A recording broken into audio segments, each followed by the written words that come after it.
YouTube, Jake here. I wanted to bring a quick review of the three-legged thing Travis tripod. It's from the Punk series. I want to let you know that the weird camera angle is because I'm currently using my GorillaPod, since I've got my tripod in my hands right here, and I'm tucked under a little bit of an overhang, a rock overhang, because it's pouring rain right now. But beautiful weather outside. I love the warmth that we're finally getting. So I wanted to get out, and this needs to be done, or this is something that I need to take the opportunity to film. So hopefully this is good enough quality to get something out of it. I've got the headphone in my ear too, because we're going to see how the mic works in my Apple headphones, because I know that my shotgun mic won't pick up from the 12 feet away I am from my camera. So anyway, I'm going to try to keep this short, keep it brief. I'm not good at that, I've noticed in these first few videos I made. But this is the three-legged thing Travis. It's from the Punks line. They've got I think a Corey, a Travis, and something else. There's a few different ones. And this is, I believe, like the medium size. I think there's one bigger than this and one smaller than this. So I want to run through my own experience, and I'll give some quick specs.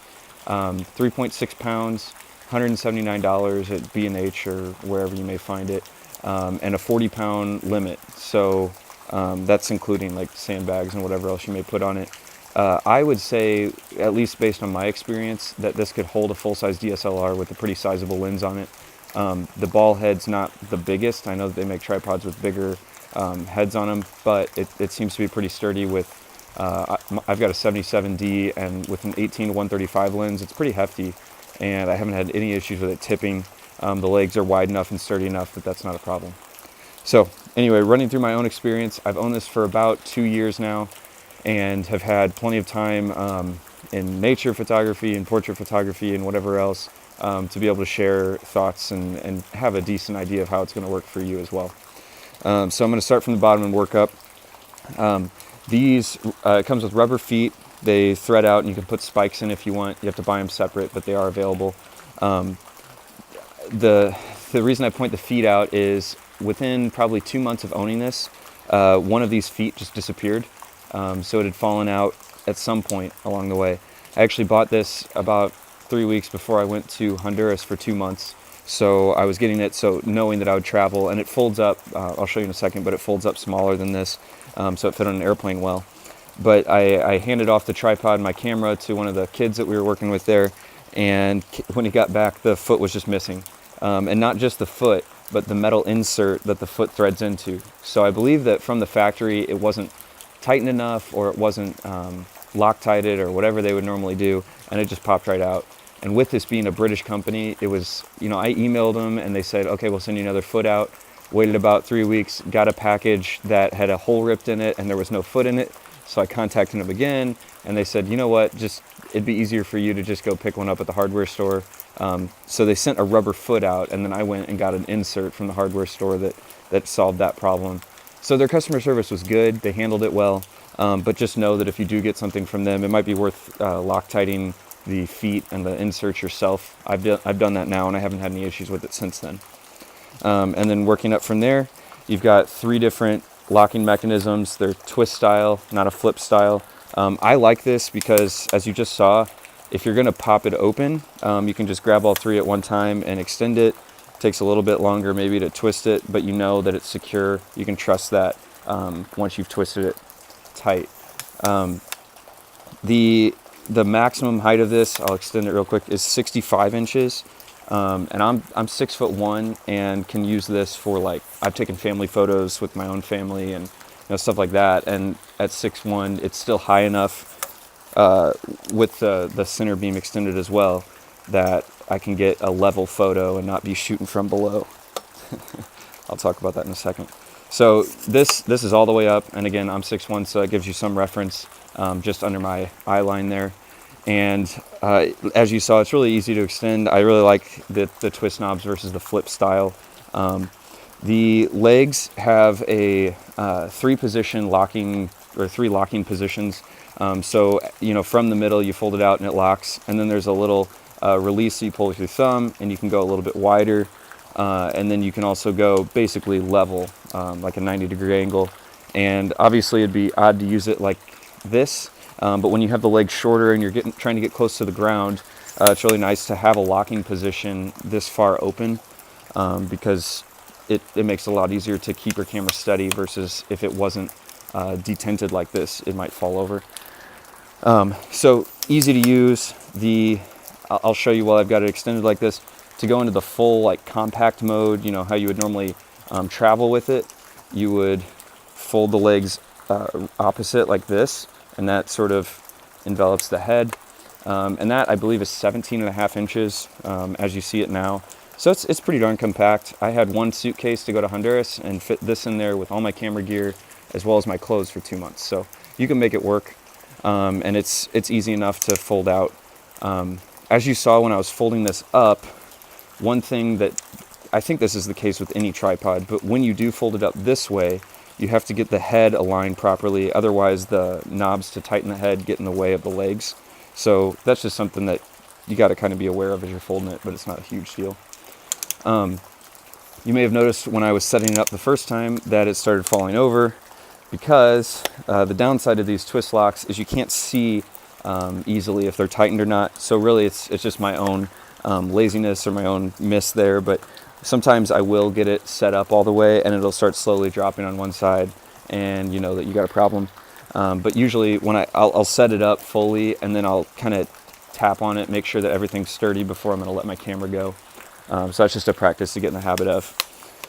It's aluminum. I think everything on this is aluminum. The base for the legs may be steel, but everything else is aluminum. And the nice thing about that is when, you know, I dunk this in a river, or not a river, but a creek and stuff like that regularly, and haven't had any problem with rust. I probably shouldn't do this, but I put it away wet regularly and haven't had any, you know, I'll open it a week later and there'll be water in the leg as I extend it, but it hasn't rusted or caused any corrosion. So pretty impressed with that. They call it a magnesium alloy. I think it's supposed to be a little bit lighter, but it's more or less similar to aluminum.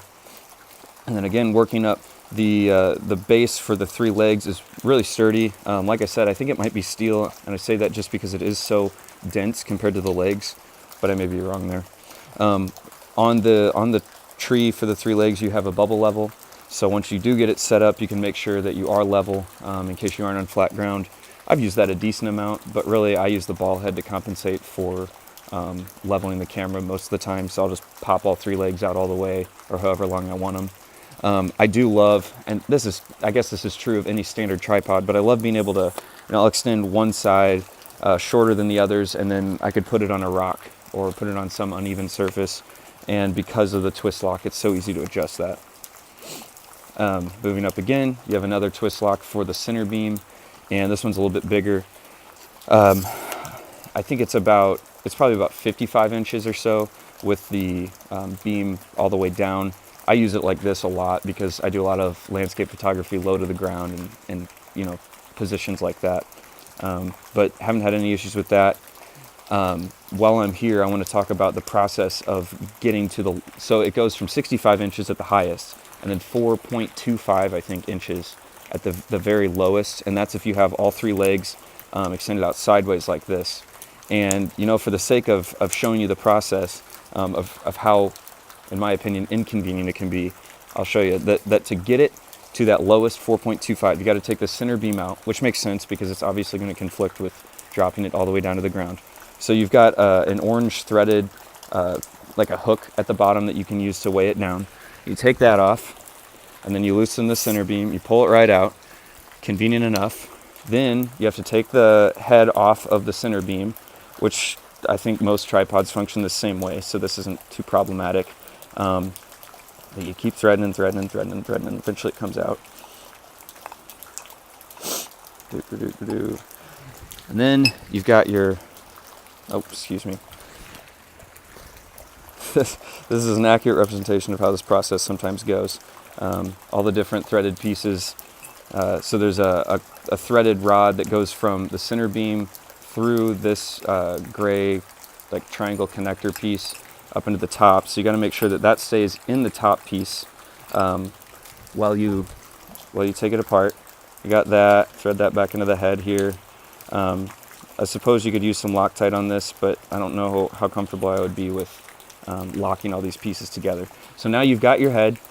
You've got to take the threaded piece off here because you use the threads that it would normally be attached to. And then here's where my problem lies with this. I use this semi-regularly to get really low to the ground. Normally I try to find another way to shoot that same angle because trying to get this threaded on here often takes upwards of 3 or 4 minutes. And I won't go through the whole process right here, but I'm going to come closer so you can see the threads on this base are painted along with the base itself, and the threads on the head are painted. So after owning this for 2 years, I've still not worn that paint off enough that this actually wants to grab the threads right away. I will consistently have issues with, oh, that's almost there, that's almost there, that's almost there, and it takes forever. Once you get it on, it's fine threading it on, but you can tell that they just weren't, they really shouldn't have been painted in the first place, I don't think. So just know that if you are planning to use it for low angle shots a lot, that you will probably have issues with getting the head on here. And then if, 5 minutes later you want to take a full height shot, you've got to put all these pieces back together to do that. But it's nice to have that option. I just don't use it too often because it is such a time intensive process, and I normally don't want to slow down enough to go through all that. I can often get the same angle. You're seeing how much problem I'm having with getting this back on now too. I can often get the same angle with lowering one leg. So if I extend this leg out all the way, I can get just about as low as I need to get, extending the others along with it. So you can normally, even if you have the beam in here, you can normally get through to a pretty darn low angle. And now I finally got that threaded back on. So I wanted to make note of that because if you are considering this and you're considering using it in a low angle a lot, it's something that's going to be a frustration consistently. So sorry to spend so much time on that, but sort of expressing my own frustration with that. Anyway, continuing on, we've got the ball head now. Before I move up to that, actually, this third leg, you have one leg that is removable, and if you thread this all the way off, you can then take this beam out again, take that orange cap off the bottom, and that threads onto the top of this for a monopod. The downside to that is that the minimum height is then the entire length of this plus the entire length of the beam, which is probably 28 inches, 30 inches. Traditionally with a monopod, you're going to use it standing and walking around with it at 50 inches or so anyway, so it's not a huge deal. But if you're hoping to use that for some reason at 24 inches, say, can't do it. So just be aware of that.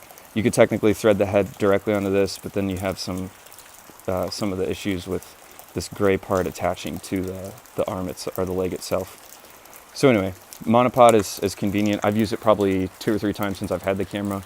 I usually either have a tripod or I'm hand holding it. And then now up to the ball head. This is probably one of the most impressive parts for me. $180 is pricey if this is your first time buying a tripod, but if you've looked at what you can spend on a tripod, it's not that bad, especially for something that is made this well, that has quality parts on it.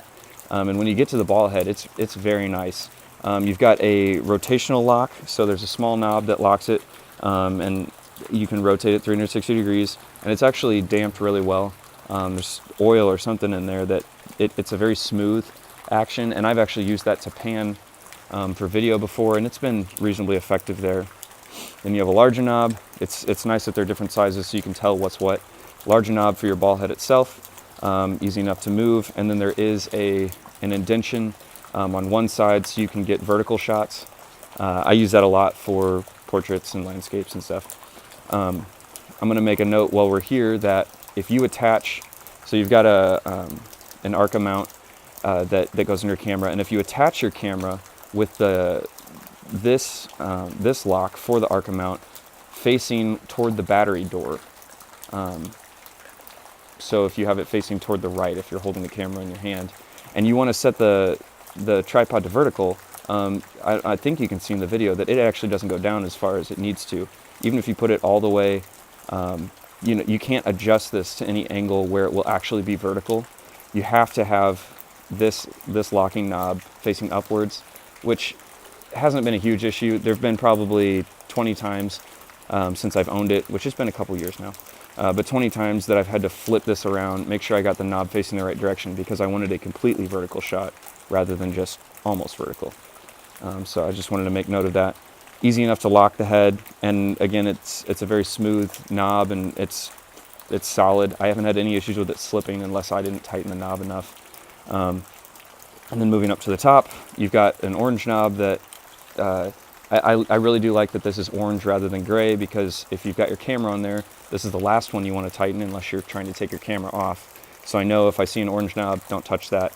And then you've got a bubble level on the side here that is both a horizontal and a vertical. They're really small. I'll bring them up here so hopefully you can see them, but they're really, really small. And then you also have on the opposite side, on that knob, you have a bubble level that's like a circular one. So if you do go to a vertical position, you can see if your camera is level both horizontally and vertically. That's come in handy. Again, I honestly usually just eyeball it. I sort of see what composition I want and then just trust that that's vertical or where I want it. And then I should have shown you this while I'm up there. The Arca mount has, this is kind of just a fun little detail. Hopefully I can get it to focus here. Let me set this down. There we go. Hopefully, yeah, there you go. So it's got a fun little three-legged thing logo on it.